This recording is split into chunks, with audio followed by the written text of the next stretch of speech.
Search sober living success rate, and you'll quickly hit numbers like 70 to 80%, or sober living triples your odds. If you're a family member trying to decide whether to support a loved one, those figures are reassuring. They're also, for the most part, not what the actual research shows. So let me give you the honest version. 2 decades of peer-reviewed research, not the marketing. Not to oversell the model, not to undersell it, just to tell you what the evidence really supports. First, why marketing and research don't match. Most of those inflated numbers come from cherry-picked samples, residents who completed a full program, stayed 6 months or longer, and actively worked a mutual help group. Those numbers aren't lies in that narrow context. They're just not what the average person walking in the door experiences. And families making real decisions deserve real information. So here's what the research, much of it led by Doug Polchin's team in California and Leonard Jason's team at DePaul University, consistently shows.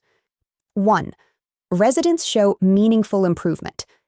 Across many studies, people entering sober living show real, statistically significant gains in abstinence, employment and income, psychiatric symptoms, and reduced arrests.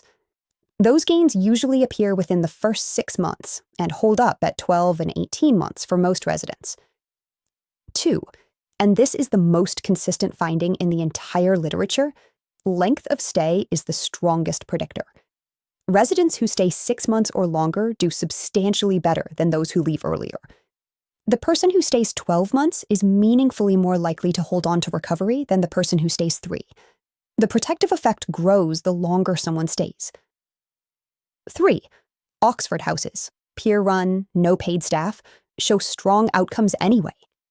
Jason's landmark 2-year randomized study of formerly incarcerated women found Oxford House residents had lower substance use, lower incarceration, and higher employment than women in usual aftercare. Peer community works at least as well as heavily staffed models, at a fraction of the cost. 4. House characteristics matter more than amenities.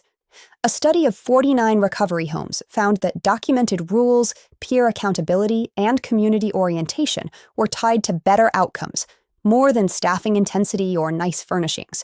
That's exactly what certification looks at. And 5, outcomes vary by the individual.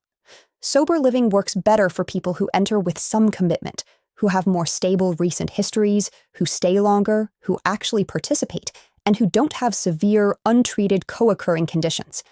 Matching the resident to the right NARR level matters.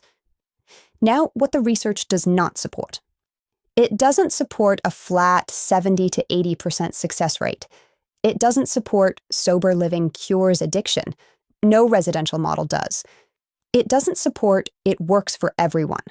Someone in acute medical detox or active untreated psychosis needs a different level of care. And it doesn't support sober living beats inpatient treatment. These aren't competitors. Sober living complements treatment. It doesn't replace it. So if you're a family member, here's what the evidence actually tells you to do. Choose a certified home. Certification doesn't guarantee an outcome, but it ensures the rules, community, and structure the research says matter. Prioritize length of stay. 3 months versus 12 months is a real difference. Don't expect miracles in month 1. The first 30 days are the hardest, and most people who leave early. Combine sober living with other supports, outpatient treatment, mutual help groups. And understand that relapse can happen even in the best home. What matters is whether the home has a real protocol and a path back. The honest bottom line on does sober living work is yes, with caveats.